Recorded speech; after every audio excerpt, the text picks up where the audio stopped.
Orema Ndi Igbo no wene kra Igbo ayabe kozo obai na nwafu Igbo nkonu mama na achọdị mma Ndi Igbo.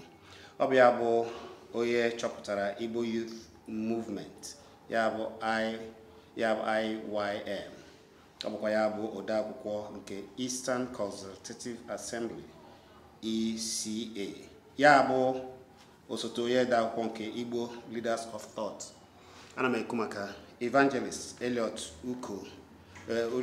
Ugochukwu biko kenere anyị Ndị Igbo.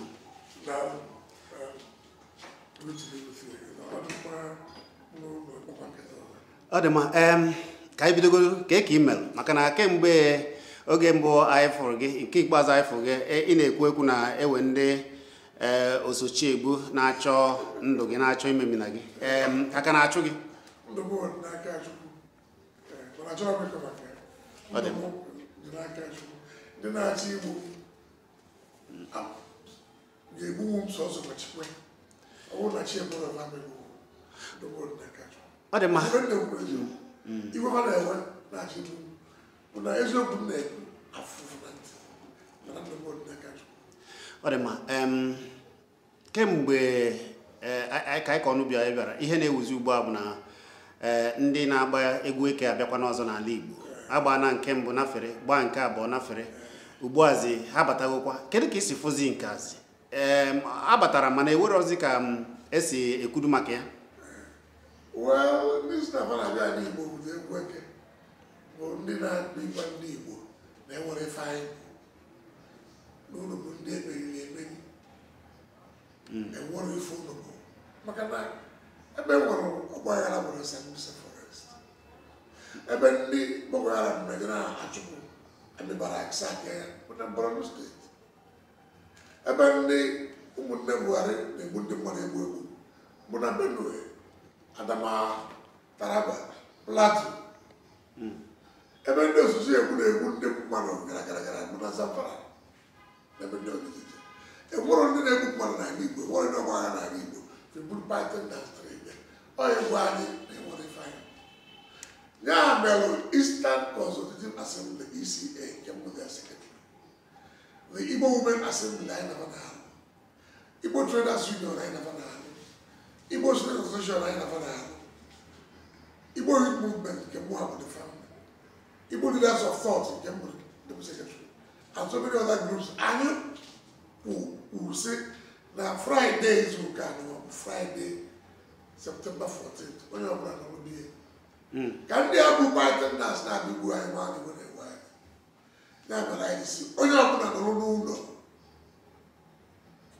ọ bụ na anyị nọrọ n'ụlọ fama ama na obi arịrị anyị mma ịbụ na faga na-egbukwa ndị a na-abịa ebe a na-ebuzi ụmụ anyị enwero enewuzi ndị a na-eji buru ngwa agha bịa n'Igbo enwero na-abụrụ ebekwa anyị enwere ndị anyị bụ anyị meriri n'ahịa unu bụ oru anyị unu ga-abụdide oru ụzọ anyị ga-enyekwa na ya bụrụ oru bụ oruo Friday September 14 onye ọbụla nọrụbie onye ọbụla ọmụ ụlọ reflect ya kpee ekpere gụọ Baịbụl kpee ekpere na ndị jụọ ụdị ọrụ na anyị nọ n'ime Naịjirịa kedu ife anyị mere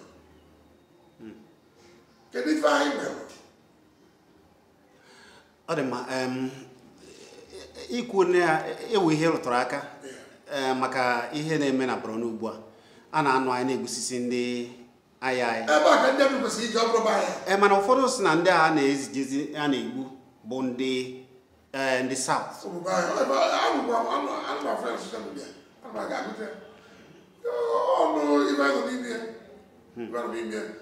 anyị nọ n'ime n'ala Igbo ikpe n'ala anyị ogbe anyị nọ na Naịjirịa nwere obi anyị niile ji obodo ndị ọzọ niile biri nwere obi anyị niile na-edevelop ebe niile nwere obi anyị niile enwebe political crisis chukwu gwa nzọ ọgwụ Emmanuel Fajuna asụmọla sikema mee kru emere spio awụrụ nwere president achịma Ojukwu na Ironsi foil ya dịkụ ebuzi ya ndị isi nri na Naịjirịa mgbe this year's Nigerian boy, but remember you were the Bible committed genocide in 3-wave program from 29th of May till 3rd of June, from 29th of July till 3rd of August, from 29th of September till 3rd of October 1966. The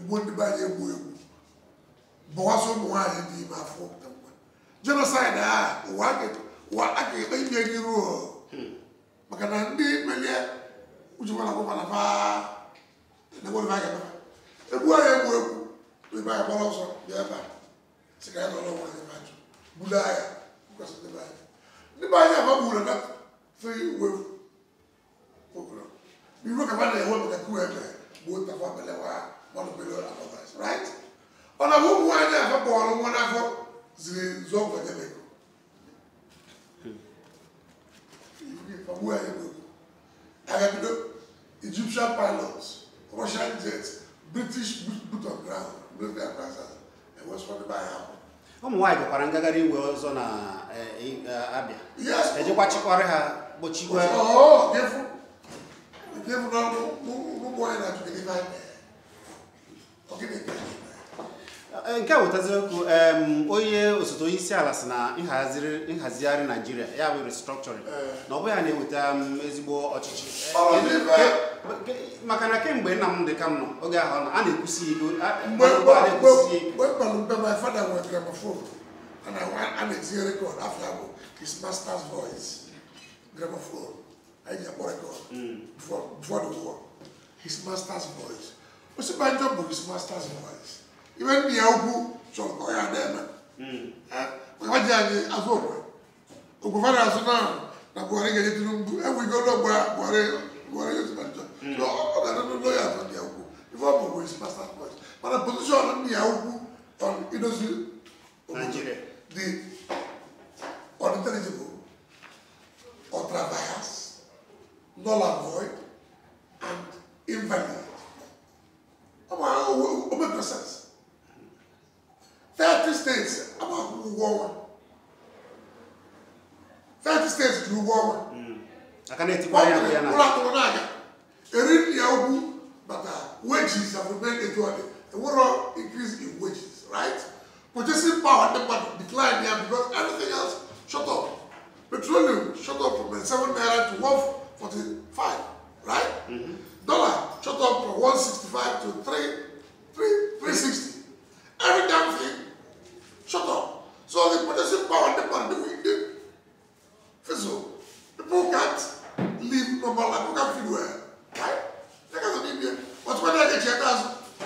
Oh, Chiatazo, Imana, the greatest miracle, one of the 8 wonders of the world.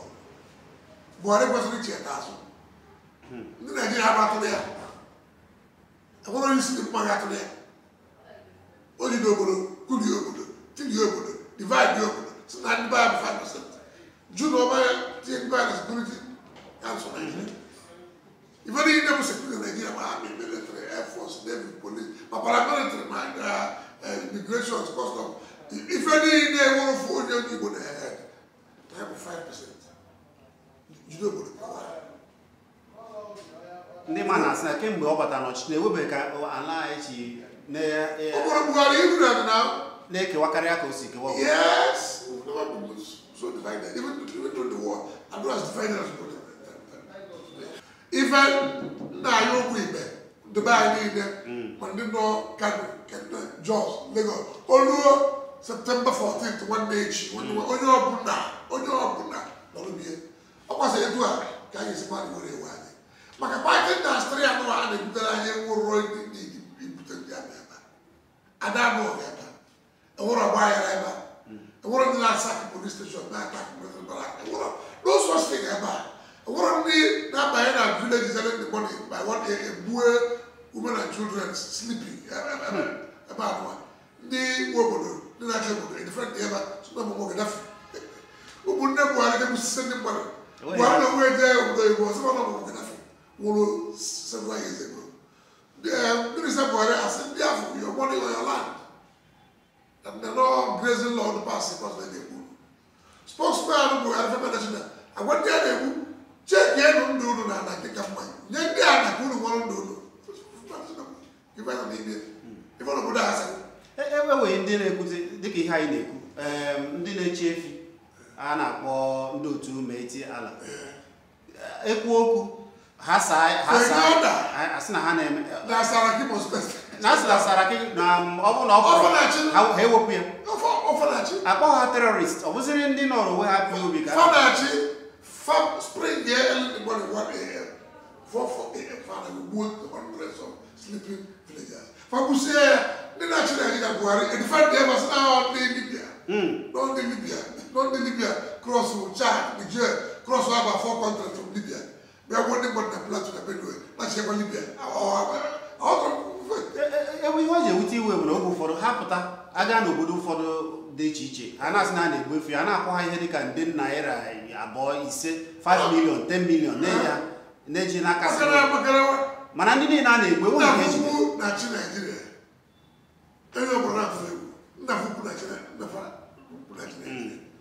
So, eventually, on the Bible, Oluwe, one day, September 14th, when you're born on me, Igbo niile no sit at home September 14th. Can you understand that everybody must see a man who won a while? Even Uwaga, when I saw Ibusi, I was a family. Uwaga said, "Can stop short, the Zobo, for many years." Uwaga says, "Okay, there are referendum, there are the country in Nigeria, and you move over." I was there. Uwaga no never attack Uwaga no never sacked any police station. Uwaga no never attacked anybody, killed anybody, to a bomb anywhere. Nothing. None of us. Clearly, referendum. One day, another one. What a mechanism, Maka and Namdekan. Or Macan. You believe it, you can't have a Sunday pattern that's a best. Obviously, every American book, Igbo, Cabas. Oh, no, but I believe it. You believe it.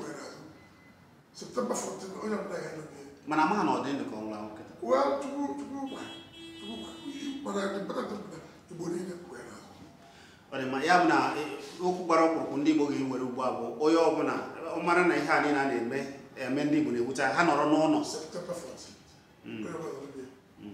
Get my structure. Get the Bengundi book. Also, this statue of the man for those in Iowa, get more about you. Was okay, about natural structure. Some say a friend of conditional, I'm all about the the food that they have spent, they share never sack the village, so would up for another family. Oh, what I see, some friend of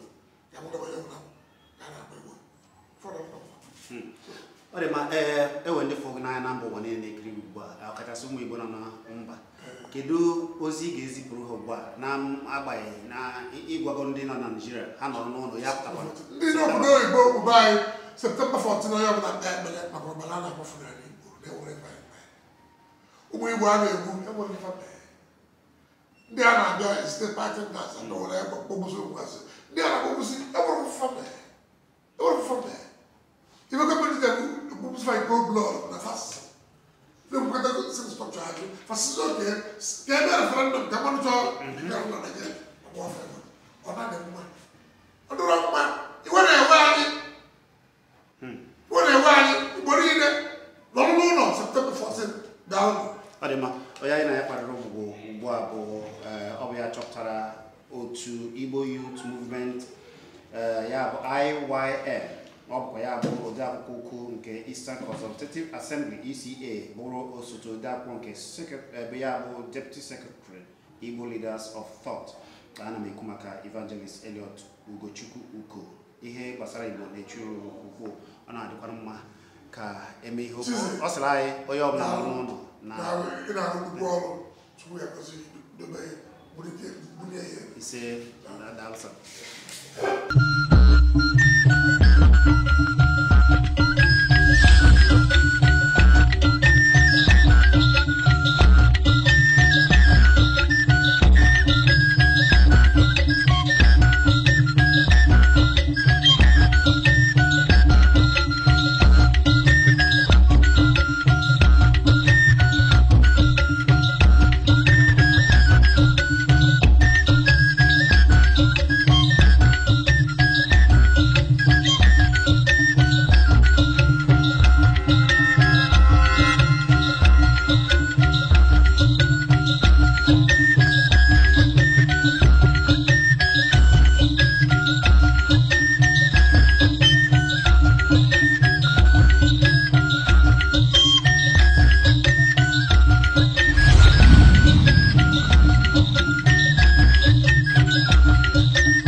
Kpakpando ka ị na-ekiri mgbe ọbụla ị nọ wee na-ekiri anyị na-asị gị Chineke gọzie gị na-echekwa gị.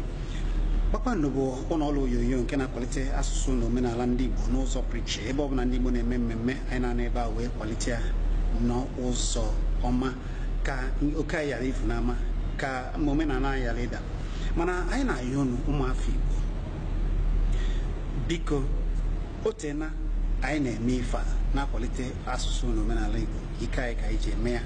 Anyị chọrọ enyemaka unu. Onye ọbụla nọ mba ọbụla ị nọ n'obodo oyibo ewere ngwa ọrụ anyị ji alụ ọrụ n'ojiri ya kwado Kpakpando TV dịka kamera, ọbụkwa n'ọbụ okpogho ka unu ji akwado anyị. Unu ga-afọ akara ụlọ akụ ntinye ego anyị n'ihe onyonyo gị, isi nke ọbụla ị were ya wee kwalite nke anyị na-eme, maka na ihe anyị na-eme bụ ka ọ dịrị ndị Igbo mma. Ihe anyị na-eme bụ ka ụwa makwara na ndị Igbo bụ ndị Chineke gọziri agọzi. Ya mere anyị ji agbasa ozi ndị Igbo nke bụ nke anyị ka anyị kwado na ya.